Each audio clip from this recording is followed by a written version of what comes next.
We're out here on our farm setting up our first beehive, and I doubt you can see it in that picture, but there are a number of honeybees that are feeding in these little flowers out here in the field. So I think maybe we've picked a good spot. We've got a package coming in Saturday, but the fact that we've also got a number of honeybees feeding out here, at some point I may try to do a swarm capture and get some of the bees that are already living on our property into a hive. I'm going to back up. We're trying to set up kind of in this little cavity where you have some protection from the wind on the north side, to some degree on the east side, and just a little bit on the west. Here's where we are setting up. We'll put our first hive and have our first colony. One of the nice things about this, out in this field, all across this field, I'm going to leave most of it unmowed. It is just full of all kinds of flowers. I think you might describe it as a bee cornucopia. So anyway, we're getting ready to have our first bee family. This is Kirk Brothers with Brothers Bees. I'm a rookie beekeeper. I'm out here working with my trusty sidekick, Sir. We're trying to set up for our first hive. We've got a package coming in with 10,000 bees, and a queen will be coming in Saturday. I'm trying to get the base set up. This is a variation of a base that I saw on Barnyard Bees videos. Things that I've used to help me get ready for this is that I have read from the Beekeeper's Bible. It's a book that I picked up at the Magnolia Market in Waco. I've also watched a number of videos, especially those by the guys at Barnyard Bees, and that's where my first package will come from. As you can see, I've tried to set up in a place where they can be facing south. We're late in the evening. We're approaching about 6 o'clock and it's still in the sun. The more sun they have, the longer they can produce honey and do their work, and so we want to give them lots of sun. But we've also put them in an area where you have trees and so forth around them that can protect them from prevailing winds. So that's about all I can do for today. We'll try to work on leveling it up a little more, trying to make sure that we have just what they need. Here we are at our early morning walk at the site of our first beehive.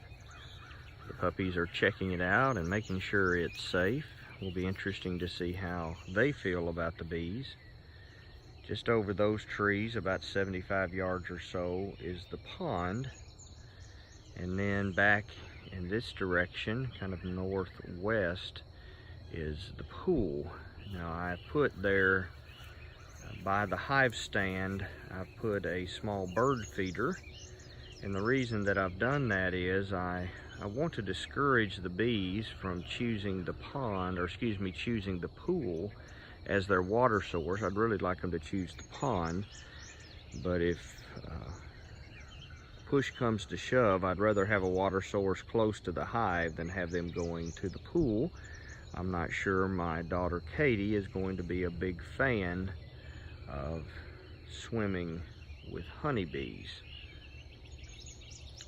So we're going to sign out on this segment as we are in anticipation of our first hive here at Brother Bees Bees. Okay, this is Kirk with Brother Bees Bees. Again, I'm a rookie beekeeper, so go listen to somebody else if you're looking for experience. And this is just for family and friends, but this is my box for our first package of bees, a queen and 3 pounds of bees. It'll be about 10,000 that come in tomorrow. So we're getting everything set up. They didn't have much time to do it. It's just kind of a rush job, but I think it looks amazing. Cindy and Hannah painted up my boxes for me, and so we've got our frames here, and the bees will, the queen will use this.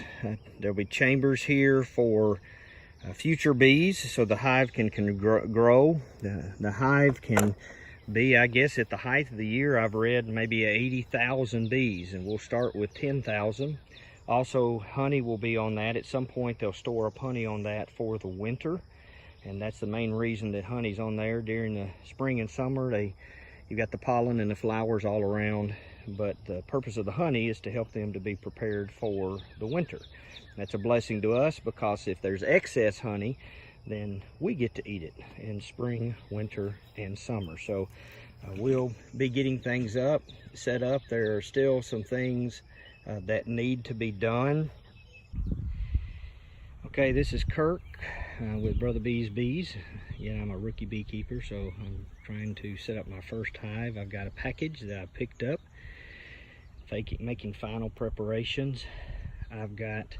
I'm going with this. One thing some of the local Amish use is they usually only medium boxes, so I'm going to try that and see how it goes. It will make them more manageable, and so you may have to stack more often, but your box is a little more manageable. So we'll see how that goes. Again, I'm learning as I go. A couple of things. The particular setup I have has a screen bottom. I do have a mite board, which will help me to kind of follow if they have mites, and I've got them over there in my storage box. An idea given to me that I'm going to use here, one of my concerns would be losing this package of bees. You got 3 pounds of bees, which is about 10,000 bees and a queen, and about 1/4 of packages abscond the hive. So I'm a little concerned about that. So a local Amish beekeeper suggested to me that I use the queen excluder.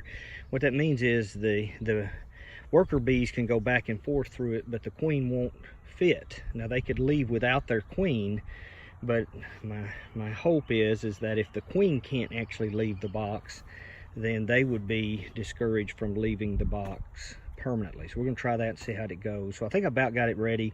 I've got to tilt up the back. I think on another portion of this video I talked about tilting the front, but my understanding is you actually tilt the back of the box up about 1 inch or so, and that helps them clean out the hive. I don't know if that's as necessary when you've got a screen bottom, but again, I'm just kind of trying what seems to be a good practice for others.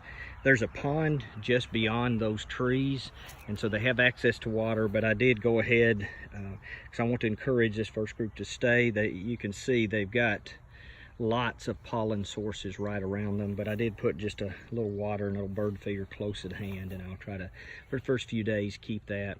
After about 48 hours, I'll take that queen excluder out, and hopefully they'll be happy and we'll stick around. But we're going to go and get the package, and here in just a moment, try to start setting this thing up. Okay, I think I have all that I need. I'm going to try to load my package. We have everything in place. I'm going to use 2 medium boxes to start, and then this one I'm going to use basically as a funnel to help me get the bees down in here. Here is my new package. It has roughly 10,000 bees, the queen in her own little cage, and then a container with some sugar water to feed them. There's some sugar water. I've got a front entrance feeder that I will use to feed them, and so I'm going to try to begin that process. Okay, I have used sugar water to spray down the bees. I tap them down to the bottom. What I'll be doing next, first of all, the sugar water doesn't hurt them. It causes them to clump at the bottom, so you can take it and tap it, and it'll knock them down to the bottom. It also keeps them from flying around quite so much. And what I'll do then, once I've kind of got them calmed down a little bit, most of them on the bottom, then I'm going to pry this top part off, and you can see right there, there's a queen cage hanging down. I'll get the queen cage out, And there's also a sugar feeder in there that helps them in transit. I'll get it out of the way. I'll put that top cap back on, put the queen in place. I'll wedge the queen up against one of the sides. I'll put a stick over here wedged in there to hold it in place so it doesn't fall down in the hive. And then we'll shake the bees from the package down in there. So I'll pick up with that in just a moment. Haven't loaded them in yet, but that particular bee actually came off when I was removing the sugar feeder. So he gets credit for being the first in the hive. We'll see if he stays. All right, here's my queen box. It's got my queen and some workers in there. Now there's a plug on this end. I'll pull that plug out. Also on that end is candy. So I'll pull that plug out and I will wedge this in this gap face down. I'll put a stick over there to make sure it's held tight so that she doesn't fall down in there. And the workers will eat that candy and over the next couple of days and then release her. And that kind of gives time for the bees in the hive to acclimate to her. She's also a marked bee. I don't know if you can see kind of the yellowish green dot on her back. It's just okay. I have placed the queen box on the side there. I've wedged it in place. We've got our front feeder in place. We've got a very narrow entrance. Just try to do that early on to discourage them from leaving the hive in mass. I'm going to shake down this box again, and need to spray them some more, and then I'm going to shake them down inside the box. That sugar water doesn't hurt them. In fact, it's what they eat, so they will actually eat it off of each other. So what I'll do is I'll take it, there's a hole in the top you can see here, and so I'll take that off and then I'll just tap them down in here. Okay, I put the bees in the hive. The rest of them I just left in the box in the front. I shook them down in the hive. They're flying around a little bit. The advantage of using this one box as kind of a funnel helps me to kind of keep in there, so I'll just kind of wash them down in there. The queen's over here and they'll gradually eat her out. Hopefully they'll start working and doing their thing. So in just a moment I'll put the inside cover and the outside cover on it. I'll take this part off and then put the inside and outer cover on it and leave them alone for a couple days, and I'll come back and see if the queen came out, and then leave them alone for a while, and hopefully they'll enjoy it here. All right, this is Kirk signing out with Brother Bee's Bees. Thought I would just do one shot of my beekeeper hood. Nothing fancy, pretty inexpensive, but it's necessary, at least for us beginners. You old pros may do something else. This is Kirk again. My first package has been installed. I've put the inner and outer lid in place. One of the things they've got to do now is figure out where the entrance is. And you'll see one, I don't know if you could see that, I didn't have it close enough. I've seen one go in that entrance and one come out the actual entrance. You'll see some trying to find their way in the top. It'll take them a little while to get oriented, but I think we've done what we are supposed to do to get a package installed. The medium box, or super as some would call them, I used as a funnel. I put off to the side because there's still some bees attached to it. It still had some sugar water on the side that some of them might want to work on. Down here at the bottom I have the actual package box they came in. I left that there, and so they're stirred up pretty good right now, but hopefully they'll calm down, find their way in through the entrance, and get in the hive. I notice a lot of them are working at the top, but hopefully eventually, yeah, there you go. There's one coming out right there by the entrance. You could see that. There was one that came out. So little by little, they're finding their way into the hive. So we're signing out. My first colony, my first attempt at unloading a package.